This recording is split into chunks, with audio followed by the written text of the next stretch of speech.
Question number 12th में क्या है, और सबसे पहले केस स्टडी जब भी हमने करनी है ना, तो हमें पता है कि हमने हमेशा नीचे से पैराग्राफ को रीड करना है. Identify and briefly explain the principles of management given by Fuel, which Rajat highlighted in his address to the employees. आपने identify करना है उन principles को जो Fuel ने दिए, and वो principles रजत क्या करे अपनी जब वो employees के साथ बात करे तो उस टाइम पे वो उन principles को use करे.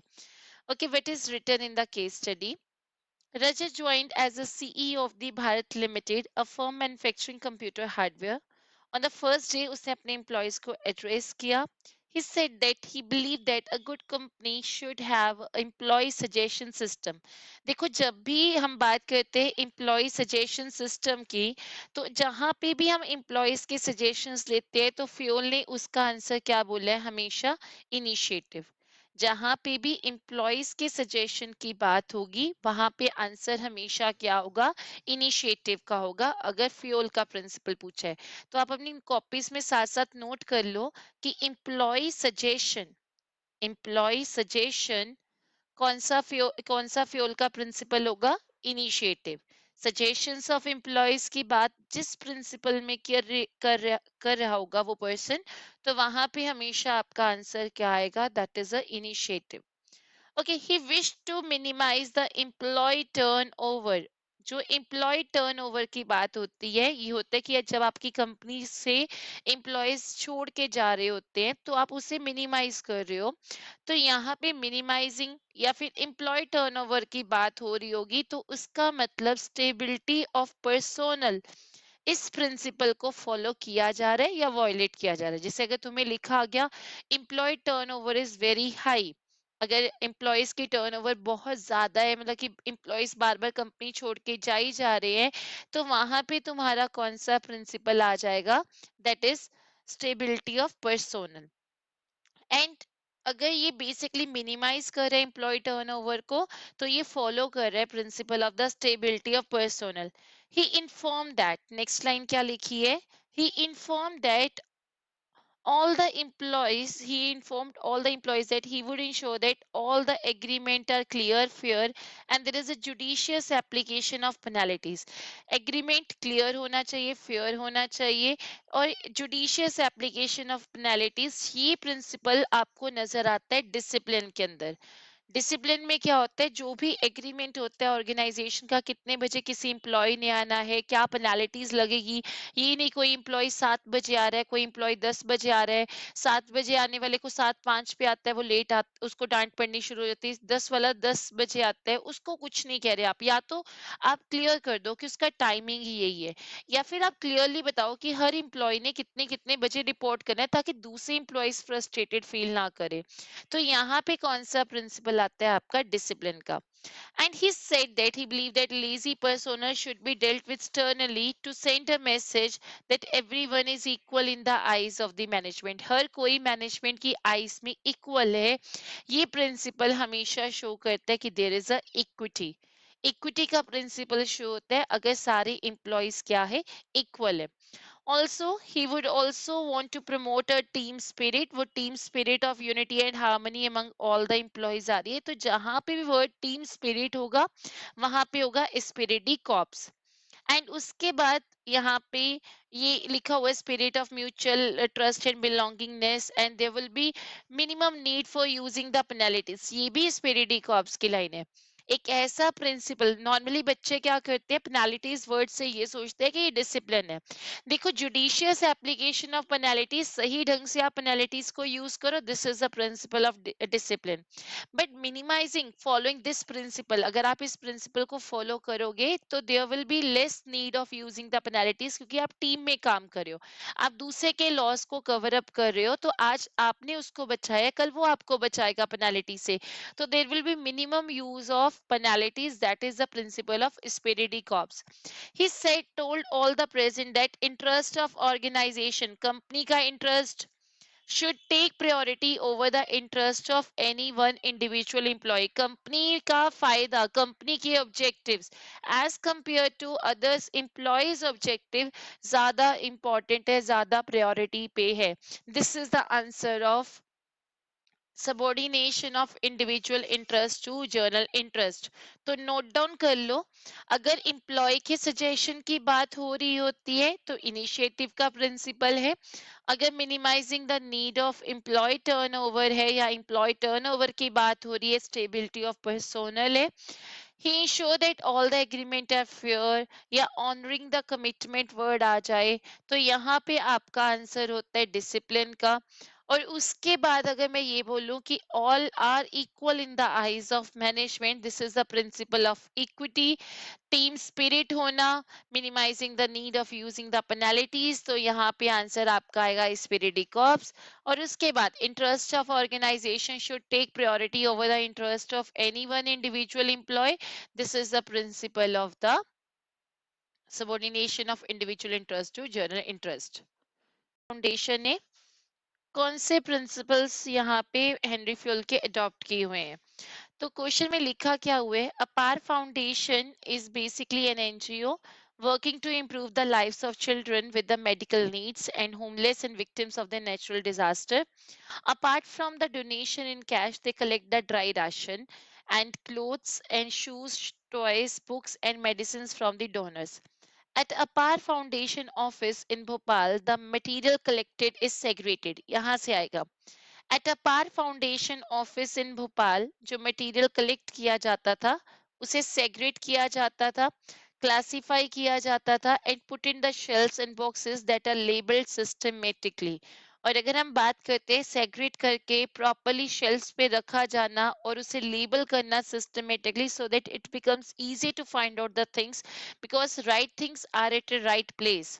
तो यहाँ पे there is a specific place for each of these items and volunteer puts everything at their respective places. This is the principle of the order। ये कौन सा प्रिंसिपल है? ऑर्डर का प्रिंसिपल है, क्योंकि right thing should be at a right place. This is the principle of the order. And after that क्या लिखा हो, the volunteer work is divided into specific jobs. Her volunteer का काम एक स्पेसिफिक जॉब्स में divide कर दिया जाता है, जैसे fund raising, field visit, social media updates and so on. तो वर्क को डिवाइड कर देना, this is called the division of work. And यहाँ पे देखो क्या लिखा हुआ है, each volunteer is a part of a team depending upon their calibre and training and each volunteer becomes specialized in their respective field leading to the efficient utilization of the human effort। because वो बार बार एक काम को करें, they will become specialized, the answer is the division of work। तो जहां पे हम बात करते हैं वर्क को डिवाइड कर देना इनटू द सिस्टमेटिक एक्टिविटीज, लोगों का स्पेशलाइज हो जाना उस काम में, डिवीजन ऑफ वर्क। जहां पे हम बात करते हैं right thing should be at a right place, this is the principle of the order. Identify the principle of management which has been overlooked, मतलब जो इग्नोर किया गया है by the company. Sigma Limited is a large company manufacturing electric motors. The company has several department. Okay, company के अलग अलग departments है। अब यहाँ पे डिपार्टमेंट्स का होना, this is a division of work, but question में क्या बोला गया है, ओवरलुक किया गया है। कंपनी में डिपार्टमेंट्स है तो इसका मतलब वो principle of division of work को क्या कर रही है, फॉलो कर रही है। तो जहां पे डिपार्टमेंट्स अलग अलग डिपार्टमेंट्स की बात आ जाए, डिफरेंट डिपार्टमेंट, सेपरेट डिपार्टमेंट, तो वहां पे बनता है डिवीजन ऑफ वर्क। बट ये आंसर क्यों नहीं बना, क्योंकि हमने आंसर क्वेश्चन में क्या लिखे है, principal which is overlooked by company, जिस प्रिंसिपल को कंपनी ने क्या किए, ओवरलुक किए। तो यहाँ पे mister Shashank, CEO of the company, set the target sale of 10 crore in a month. Okay, to increase the sale, the marketing manager insists on offering 10% discount to the customer. Okay, sale को increase करने के लिए marketing manager mister Ishan को कह रहे हैं 10% का discount दो कस्टमर को। But finance manager Mr. Mohak does not approve such discount as it means a loss of revenue because of the very important word, यहाँ पे अगर आप चेक करते हो, very important word कि because of the dual subordination की वजह से he could not achieve the target। तो which principle is being overlooked by the company here is dual subordination, that is a unity of command। Okay, next principle, Dewan यहाँ पे क्या बोला, identify and explain two such principles. तो यहाँ पे Dewan limited is basically multinational consulting company with its headquarter at Washington DC.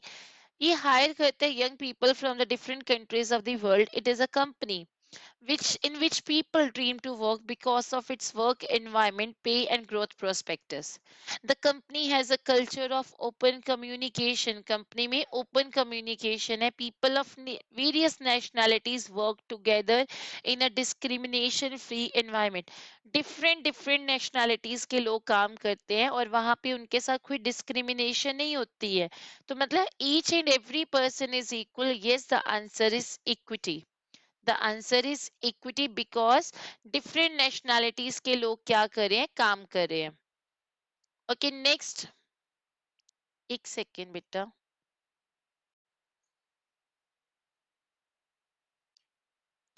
Okay, identify and explain any two principles. तो यहाँ पे क्या लिखा हुआ था? Diwan Limited is a multinational consulting company with its headquarters at Washington DC. It hires the young people of the different countries in the world.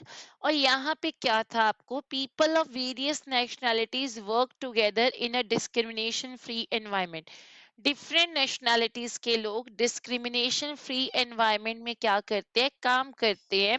तो that means this is the principle of equity. Okay, you have to identify the principle of management which is violated here. Mohan Limited is producing different lines of product. Like उनके पास different lines of product है. Cosmetic, medicine, confectionery item, यानी अलग अलग तरह की चीजें. Cosmetic अलग requirement है उसकी, medicines के अलग एक requirement है. All the activities of the company like purchase, production, sales, accounting shares a common purchase, production, sales, accounts department. Okay, all the activities यानी मेडिसिन का काम परचेज का भी एक जगह पे हो रहा है, प्रोडक्शन भी एक ही जगह पे हो रहा है, सेल्स भी एक ही जगह पे हो रहा है. तो वो शेयर करते हैं कॉमन डिपार्टमेंट को. एंड एज अ रिजल्ट क्योंकि एक ही तरह मतलब कि एक ही डिपार्टमेंट के अंदर सब तरह का काम हो रहा है तो क्योस हो रहा है, ineffective working. No department is able to achieve a specific target related to the each type of product and is unable to give justice and full concentration of the each product. तो वो justice नहीं दे पा रहा, contribution proper एक concentrate नहीं कर पा रहा है हर प्रोडक्ट लाइन के ऊपर. हर एम्प्लॉय कंफ्यूज्ड है कि उनका फोकस किस पे होना चाहिए, किस प्रोडक्ट लाइन पे होना चाहिए. तो देखो वैसे भी हमने किया हुआ है कि जब अलग अलग तरह की प्रोडक्ट लाइन है तो अलग अलग तरह के क्या होने चाहिए, डिपार्टमेंट्स होने चाहिए. मेडिसिन का अलग होना चाहिए था, कन्फेक्शनरी आइटम का अलग होना चाहिए था, कॉस्मेटिक का अलग होना चाहिए था. अदरवाइज एम्प्लॉयज क्या कर जाएंगे, कंफ्यूज हो जाएंगे. कोई एम्प्लॉय इस डायरेक्शन में जा रहा होगा, कोई एम्प्लॉय इस डायरेक्शन में जा रहा होगा, कोई इस डायरेक्शन में जा रहा होगा.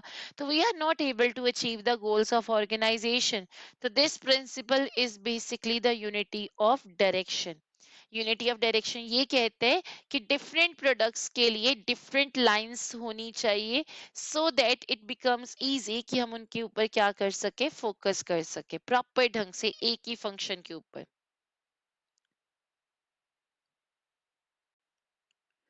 Okay, you have to identify which principle of management is basically missing in the above case and how this can be avoided.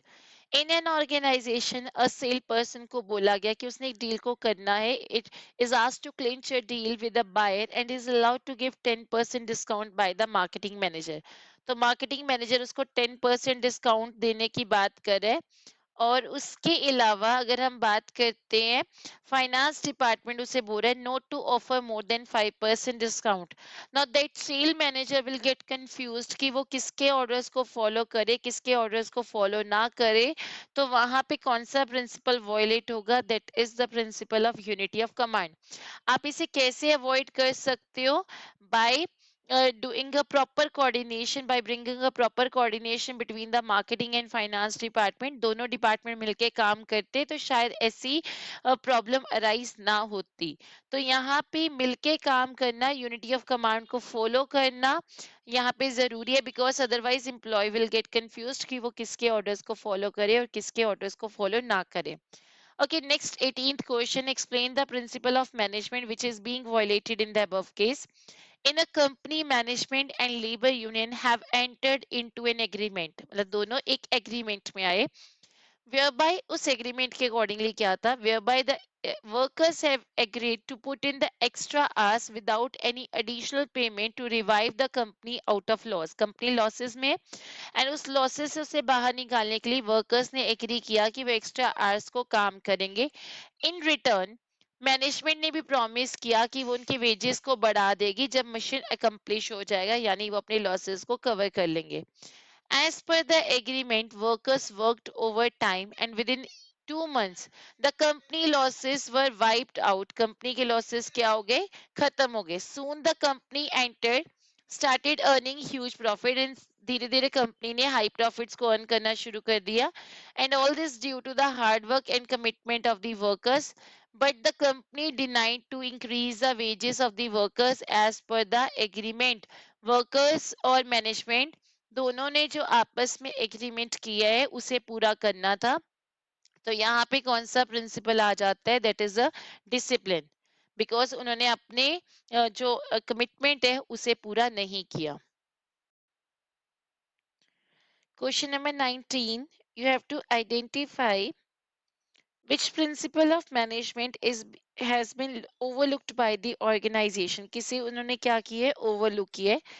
Kushal Limited is a leading automobile company in which various departments are setting up their own objective without paying any interest to the organization objective, मतलब ऐसी automobile company मतलब की setup है जिसमें अपने individual objectives के ऊपर department का फोकस है without paying any attention to the organizational objective. तो यहाँ पे आप इंडिविजुअल ऑब्जेक्टिव्स को कंसीडर कर रहे हो जबकि आप कंपनी के ऑब्जेक्टिव्स को इग्नोर कर रहे हो, तो your answer will be the subordination of individual interest to general interest, मतलब कंपनी के ऑब्जेक्टिव्स को इग्नोर कर दिया और इंडिविजुअल के ऑब्जेक्टिव्स को आपने क्या किया, फॉलो किया। Okay, next is identify the principle of management which is violated by the